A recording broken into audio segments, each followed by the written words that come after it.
Before we get started, Mr. Myers, it's my understanding on your motions to withdraw that on Davis, you're not wishing to proceed on that, and the other two, Melissa tells me that Mr. Means has indicated y'all that the department has no objections on the motions to withdraw on Delacorte and the other case that I can never say, Nicaranjas. Nick or oranges. Yes, Your Honor. The on Davis, I was informed by email yesterday from CPS that they had requested a setting on an adoption, and they asked me to stay on so that we wouldn't have to have a court-appointed attorney appointed to represent the child just for a prove-up adoption. So I told them that I would withdraw my motion. And I think that's going to be in the next 2 weeks, probably. And on Nick Oranges, I was informed yesterday that Mr. Rangel was incarcerated in Nevada County Jail. So I went to see him and discussed this with him, and he signed off on the order. So he approved it. And it is, I have it, I actually uploaded it. His signature's on the order, and I uploaded it, e-filed it yesterday. So it has his signature on it. Mr. Delacorte, I could not locate him. I went to his house, left a copy of the motion there, and I've called him several times and left messages, and he's never returned my call. So Okay. Do you wish to have a hearing on either of those two cases, and I know the department doesn't object, but were there any of the other counsel in those cases? Did they? I don't have any objection, Your Honor, to either one. Okay. I've heard no objection from any of the other attorneys, Judge. Okay. Well, I tell you what, if I think they're in my queue, and I'll sign those. Davis, I'll just make a note that you're withdrawing that, so you can go ahead and finish that one out. But the other two, I'll sign those. So. Okay. All right. Thank you, Your Honor. Thank you. Have a good day. Oh, thank you. You too. Thank you, Judge. Thanks, Demare. Have fun, Kelly. So I guess what we have then is the 9 a.m. bench trial. Yes, Your Honor. I'm here on for Mr. Means. Okay. Oh well, he just signed on. I'm not sure why he's on. Was there? Okay.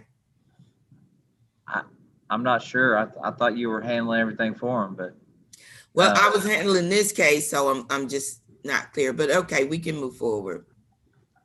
So I'm just want to make, okay, Ms. Anderson, you're here for the department, and Ms. Keithley's present, Mr. Biltz. Do we have any other attorneys? I know Costa's present.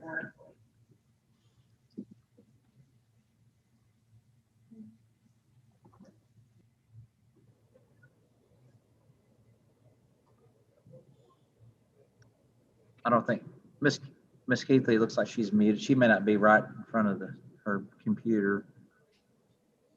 And Mr. Biltz. Yes, Judge, I'm here. Is my video coming through? No, you ask that question every time and it never does come through. No, the answer is always the same. And Your Honor, I'm present. I'm just having some technical difficulties with my camera right now, but we're working on it. Okay. Well, we'll wait till y'all. Well, I know Mr. Biltz can never get his video to work, so he's kind of exempt from making his face available. We'll yeah, wait I'm doing y'all a favor.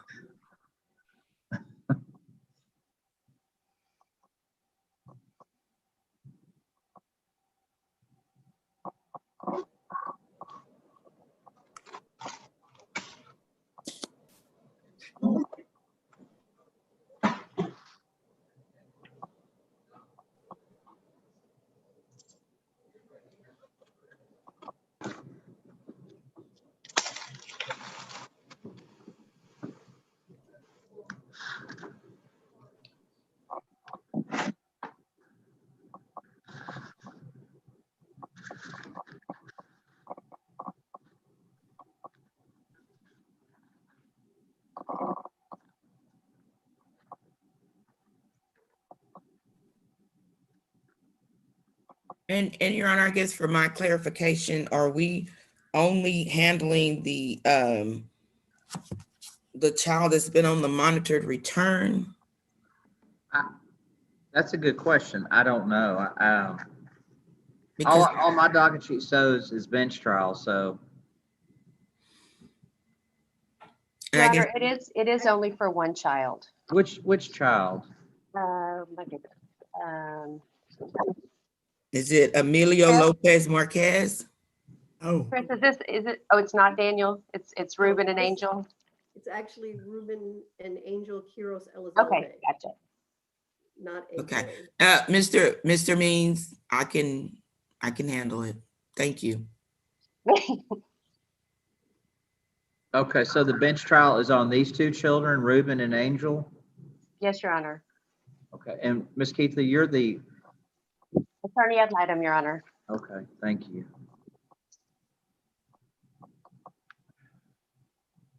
And then Mr. Biltz, you represent the biological mother, is that correct? Yes, Judge, that's correct. Is she the one that's in Arizona? Well, she's the one that was in Arizona, and we determined that she had went back to Mexico, and then we have just lost contact with her since she returned to Mexico. Oh, I didn't even know she had gone back to Mexico. Well, I mean, that's just what we were told by, she has some family still in Arizona, and I think the department was able to run them down, and they relayed to the department that she has returned to Mexico. Okay. Well, all right.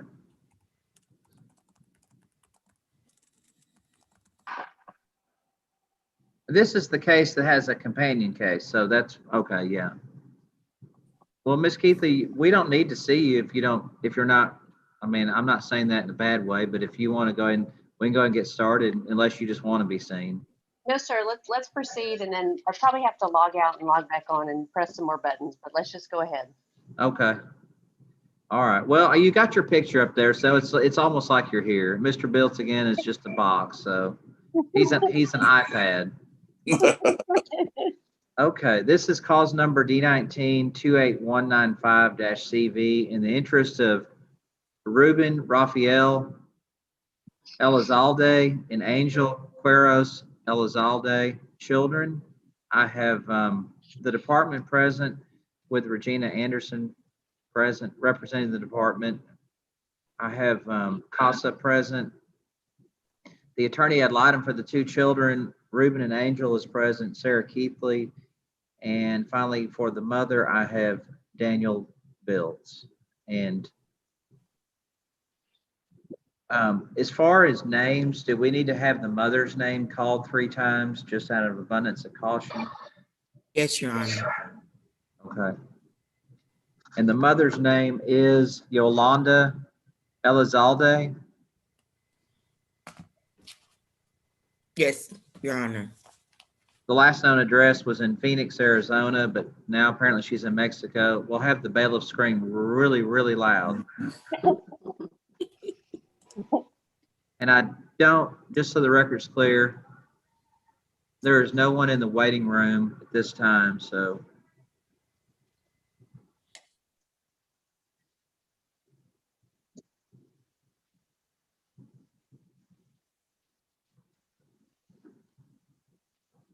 There's been no response from the mother, Miss Elizalde. So Miss Anderson, I'll turn it over to you, ma'am. Thank you, Your Honor. We're here for a final hearing in regards to these children. We're asking the court to terminate both parents' rights so that the current placement can adopt these children. They've been in that home since December 2020, and they are relatives. At this time, the department would call the caseworker. Oh, and you said something about parents. Is that the father, Armelio Ramirez? Yes, Your Honor. He has relinquished his rights, and the relinquishment is on file with the court. Oh, okay. Thank you. Yes, and you may call your first witness, which you just did. I would call the caseworker, Mr. Morris. Okay, You Mr. Morris. Unmute your mic, please, sir. All right, sir, if you want to raise your right hand, do you swear or affirm the testimony that you give in this case will be the truth, the whole truth, nothing but the truth, so help you God? I do. All right, you may proceed. Could you state your name for the record, please? Kenneth Morris.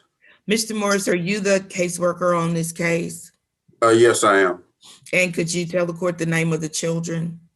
Is Ruben, Kiros and Angel Kiros. Okay.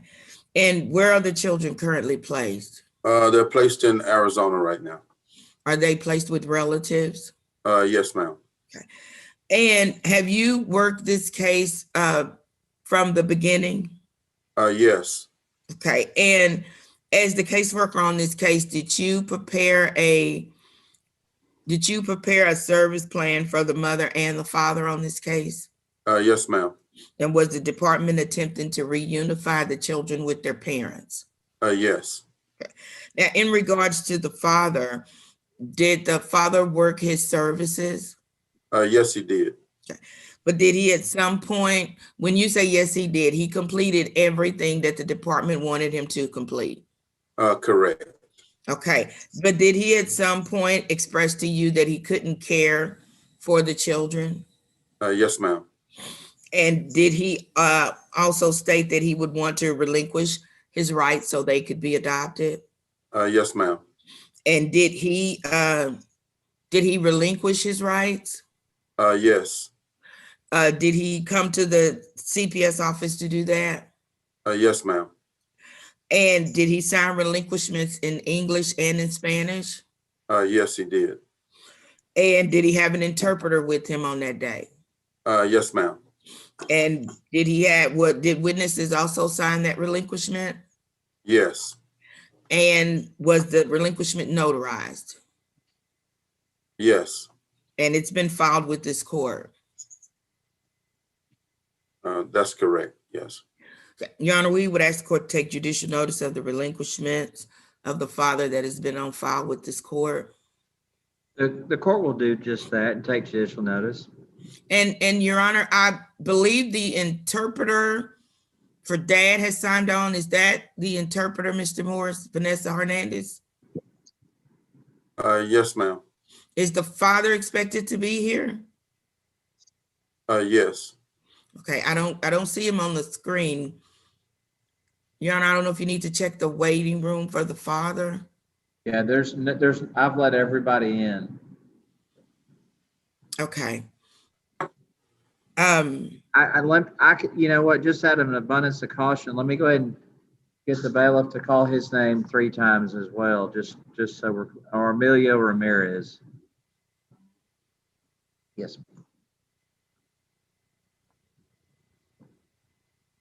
And also the court can note that it's 9:13 and this hearing was scheduled for 9 a.m.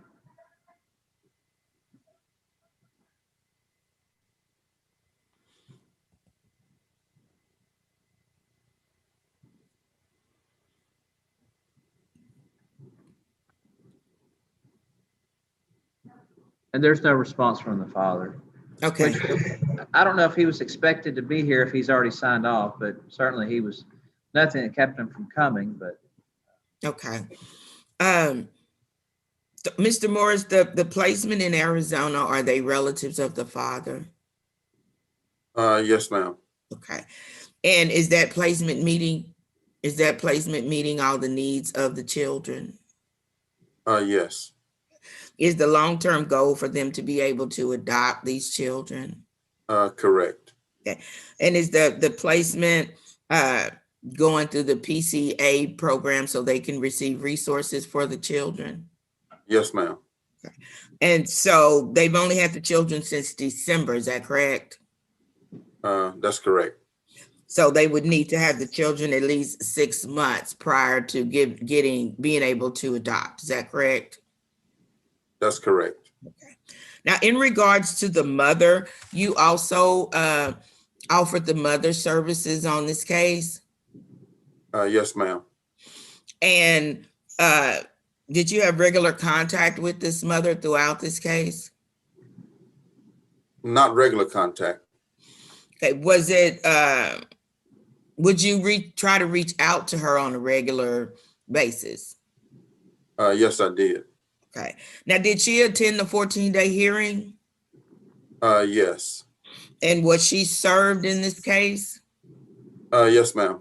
So she was aware of this lawsuit? Yes, she was. And so do you and her have a discussion regarding services on the case so that she could get the children back? Yes, we did. Did she express an interest in wanting to work the services? She did at first, yes. Okay. When you say at first, at what point did she stop trying to pursue working with the department? Do you know? Not right offhand, but within the first 5 months, I would say. Okay. After the 5 months, did she maintain contact with you?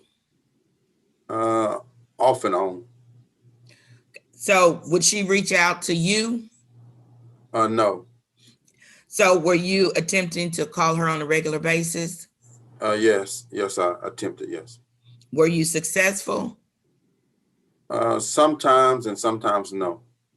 When was your last contact with her? It was March 23rd of 2021. Okay, and in that contact, did you and her discuss plans for the children? Yes, we did. And where did she state she was living at that time? She stated she was living in Mexico. Okay, did she have plans to return to the States? No plans, no. And what did she state to you regarding her plans for the children? I informed her that the father had relinquished and she desired to come to the States to relinquish, but she said she didn't have any money. Okay. When was her last contact with her children? It was October 17th of 2019. So since that time, she hadn't reached out to you to try to see her children or contact them? No. So is the department here today asking the court to terminate her parental rights based on the fact that she's abandoned her children who've been in foster care? Yes. And also to terminate her rights based on the fact that she didn't complete her services? Yes. Do you believe this is in these children's best interest? I do. Prior to CPS being involved, did she have regular contact with these children? Only on one occasion, to my knowledge. And did a court in Arizona actually award the father primary custody of these children? That's correct. Okay, so they were living with their father when they were removed. Correct. So do you believe this plan and termination is in these children's best interest? I do. I pass this witness, Your Honor. Mr. Bills, do you have any questions for Mr. Morris? No, Judge, I've got no questions for this witness. Ms. Keithley? Sir. Mr. Morris, as far as the placement where the children are they officially placed with the Aunt Beatrice Ojeda, or is there another relative as well? They are placed with Beatrice and her husband, yes. Gotcha. And you indicated that they went to reside or were placed there in December of last year. So if it's not 6 months today, it's been close to 6 months that they've been there. Is that correct? That is correct. And during the time that the children have been in Arizona, the department with the, I guess, coordination of Arizona CPS has been able to monitor their placement as well as how these children are thriving in that placement. Is that correct? That's correct. We've talked quite a bit about what the parents have not done, but as far as this placement and these children, everything that would, I guess, go into proving up what is in the children's best interest. The department has found a really great home for these kids, and this is a really positive potential forever home. Is that a fair statement? That is a fair statement, yes. Okay. And you believe, just on my behalf, that it's in the children's best interest to terminate the mother's parental rights, is that correct? That's correct. All right, I'll pass this witness. Ms. Anderson, any further questions of Mr. Morris? No, Your Honor. Okay. And Mr. Bills, anything? No, Judge. All right. Ms. Anderson, any other I'm sure you have lots of questions. Any other witnesses? No, Your Honor, I don't know. Do you want me to call CASA or would the ad litem do that? I don't know. Who wants to? You call her first, Regina. Okay. All right. At this You time, weren't done. Yeah, at this time, we will call the CASA on the case. Okay, And I'm not, okay, is Chris. that Michelle? I believe so. Okay, Could you state your name for the record? let me go ahead. Chris Shell. Let me go ahead and swear her in first, and then we'll get started. Ma'am, do you swear or affirm the testimony that you give in this case will be the truth, whole truth, nothing but the truth, so help you God? I do. All right, you may proceed. Okay, could you state your name for the record? Chris Shell. And Ms. Shell, are you the child advocate on this case? Yes. And have you had contact with Ruben and Angel throughout this case? Yes, ma'am. Since they've been in Arizona, have you been able to have contact with them in their placement? I have via FaceTime. Okay. Can you give the court your impressions of this placement? Yes. The boys appear to be and state that they're very happy in this placement. Beatrice Ojeda, their aunt, is taking excellent care of them. I'm able to view the apartment through FaceTime, and the boys' physical needs, educational needs, medical needs appear to be met. So the department's plan today is termination of both parents' rights. Is CASA in agreement with that? Yes, ma'am. And do you believe the children should be adopted by their current placement? I do. Your Honor, I pass this witness. Okay, Mr. Bills? Judge, I've got no questions for this witness. All right, and Ms. Keithley? I have no additional questions of this witness. Okay. Ms. Anderson, any other witnesses? No, Your Honor, no other witnesses for the department. Okay, and Mr. Bills, do you have any witnesses to call? No witnesses for me, Judge. Okay, and then finally, Ms. Keithley? I have no additional witnesses, Your Honor. Okay. Does either side, do any of the parties wish to give closing arguments, or can the court just make a ruling based on the testimony? We ask the court to make, well, the department does, based on testimony. Okay, And Judge, I don't need to make a final argument. okay. Ms. Keithley? Your Honor, it is my position as the attorney ad litem that I ask the court to grant the termination of both parents' parental rights and approve the department's, I guess, position as managing conservatorship on the track to adoption with the paternal aunt. Okay. Again, the court, it's already taken judicial notice of the father's affidavit of relinquishment, but again, it'll do that. Based on the testimony and the documents the court's taking judicial notice of, the court will find that termination of the parental rights as to both parents, the mother and the father, is in the best interest of the children. The court will find that the department is named temporary or permanent managing conservator at this time. And I hope to see an adoption in the near future. So I'm assuming that'll occur in the state of Arizona. Is that correct? Or am I? That, Your Honor, I'm not sure, because sometimes they can do it virtually with you. Yeah. But Okay. I'm not sure. I don't think they've hired an attorney or anything yet. All right. Well, at least these children have some stability, well, it sounds like they've had some stability recently, but at least they have some legal stability now, and I trust that CASA will keep in contact with them, and hopefully they'll remain thriving where they are. So thank y'all for all of the work you've done in this case, and that concludes this hearing. Thank you, Your Honor. Thank you. Yeah, and just get me in order whenever y'all have a chance. Okay, thank you. Thank you.